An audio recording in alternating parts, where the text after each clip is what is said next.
and we will soon add a new electric car in our BMW group lineup in Malaysia.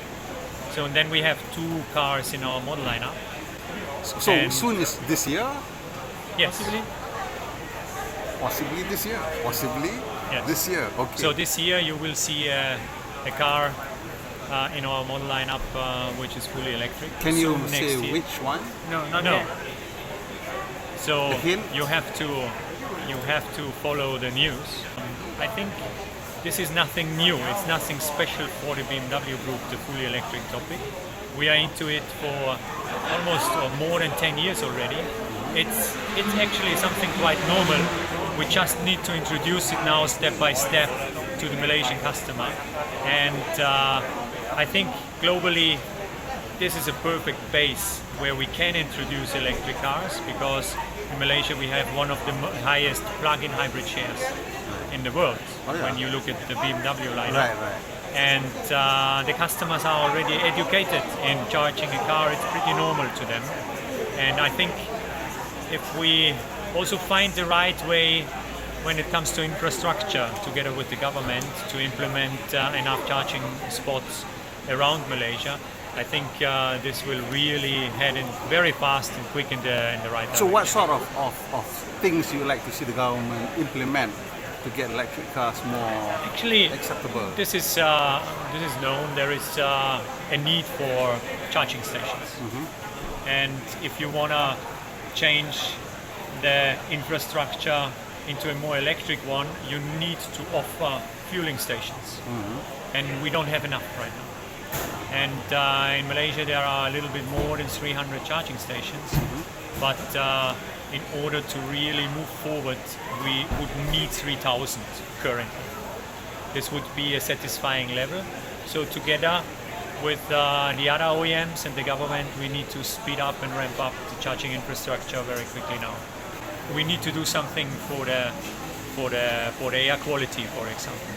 And a very fast cure for the air quality, or one element of it, is to bring the emissions of cars, of vehicles down. I'm not talking only about passenger vehicles. We can talk about motorbikes, trucks, and so on, and construction vehicles and machinery. So I think this is a way forward. This is not only the car industry that needs to work here.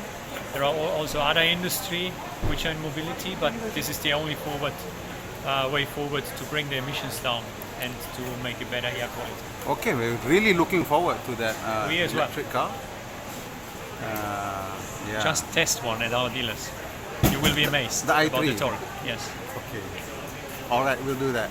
And by the way, the acceleration on the first 70 meters of the i3 is more powerful than the M3.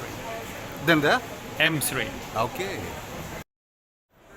We know that the id.3 has gone on sale, and that seems to be really big news. Is that a global product that will make it here? The id.3 is of course the first electrical car from VOlkswagen into the direction of the electrification of the Volkswagen model line. I'm not confirming here that today the car will come to Malaysia. I'm also not telling the car will not come to Malaysia. Right. But it all depends on the electrical car environment that will be created here. If the infrastructure is there, if the demand from the market is there, then we will definitely look into bringing this car into Malaysia as well. How do you see the Malaysian market in terms of the move to electrification, and what are the policies that I think Volkswagen would like to see put in place to make it more conducive, and do you even see it as necessary? So what's of course crucial for electrical cars is the infrastructure. You need to have an infrastructure with charging poles, not just at home but at different locations, which allows you then to make long distance traveling. And this is crucial in every market, so also in Malaysia. We are very pleased to see that the government, with the national automotive policy, is focusing on next generation vehicles, where of course electrical vehicles are also a part of it. So we keep a close watch on it. And as soon as we feel that the demand in the market is there, we will definitely look into the id.3 as well. Let's call it the ID family. The target for electric cars for Volkswagen globally seems to be quite big, 3 million by 2025 or something. That. So how are you going to achieve that globally? even are you going to even smaller markets, or just focusing on like China, Europe, and North America, or how is that going to look like? First focus, of course, for the electrical cars in the market where already the demand is very high. What I just mentioned about infrastructures. But electrical cars is something which is going to be a worldwide trend. So Volkswagen will focus on the worldwide development of electrical vehicles as well. Okay, thank you very much, sir.